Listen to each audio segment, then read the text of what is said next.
Bonjour à tous.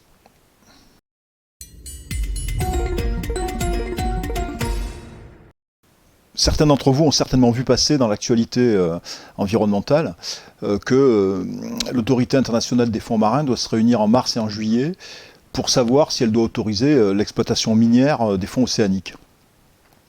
Il faut savoir que la France, la Nouvelle-Zélande et le Chili s'y étaient opposés, en tout cas avaient émis des réserves en 2022. Alors c'est un sujet d'actualité qui peut amener une réflexion plus large sur ce qu'est le pillage environnemental qui se déploie sur la planète. Je dis pillage parce que c'est généralement le terme d'exploitation qui est employé. C'est un terme plus rassurant qui sollicite un côté moins obscur dans la démarche, qui consiste à capter et à s'approprier les ressources de la planète. Le terme d'exploitation sert aussi à faire passer auprès des opinions publiques le fait qu'on est sur une démarche de création de plus-value, donc une démarche de développement économique, et comme si tout ça devait ruisseler indéfiniment de haut en bas. Le pillage suppose une forme d'appropriation certes violente, destructrice, des biens que l'on s'accapare. La question étant de savoir ce que l'on peut considérer aujourd'hui comme étant violent et destructeur dans un monde fini, à la lumière de phénomènes environnementaux globaux. Je vais me concentrer sur le pillage environnemental, qui est une notion qui certes mériterait un effort de définition un peu plus poussé que celui que je vais produire. Tant sur le volet pillage, qui est le pilleur, a-t-il le droit de le faire, quel est le droit auquel on se réfère, que sur le volet environnemental, est-ce qu'on se contente d'aspects sectoriels, thématiques, ou est-ce qu'on se donne une vision plus globale? Rien qu'en prenant le pillage qui est déployé par des organisations criminelles et défini comme tel, on a un chiffre global de 70 à 213 milliards de dollars de bénéfices qui sont dégagés par ces activités, qu'il s'agisse de la déforestation ou de l'exploitation minière illégale, du trafic d'animaux sauvages ou de pêche clandestine, comme d'ailleurs du déploiement de décharges toxiques. Alors je précise que ce chiffre de 70 à 200 et quelques milliards d'euros est un chiffre de 2014, qui résulte du croisement des données des Nations Unies, de l'OCDE et d'Interpol. Pour prendre un chiffre plus récent, en 2020, Interpol évalue à 152 milliards de dollars le chiffre d'affaires de la filière clandestine bois.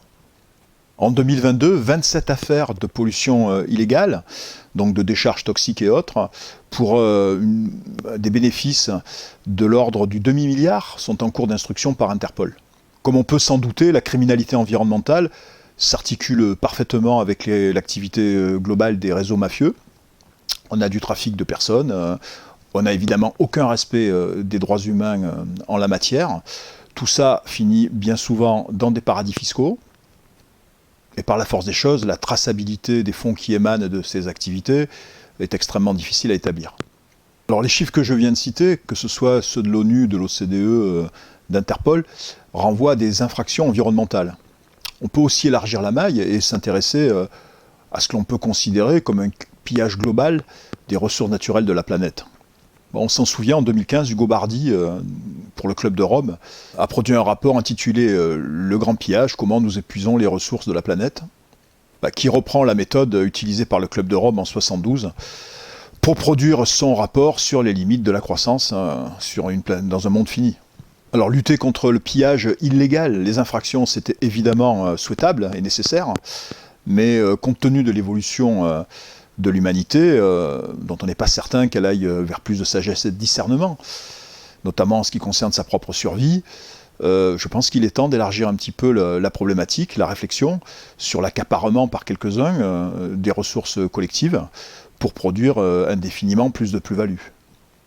On peut quand même se poser la question de savoir s'il n'est pas désormais temps d'élargir l'hypothèse d'un pillage global au plan environnemental, compte tenu des menaces tout aussi globales qui pèsent sur l'humanité. Alors en attendant, j'invite chacun à être extrêmement vigilant concernant la décision qui va être prise dans les mois prochains, peut-être même le mois prochain, par l'Autorité internationale des fonds marins, sur la poursuite de l'extension de démarches de captation des ressources naturelles par l'humanité, de façon dommageable à des environnements très larges, et dont nous sommes aussi tributaires. Merci, et puis à bientôt.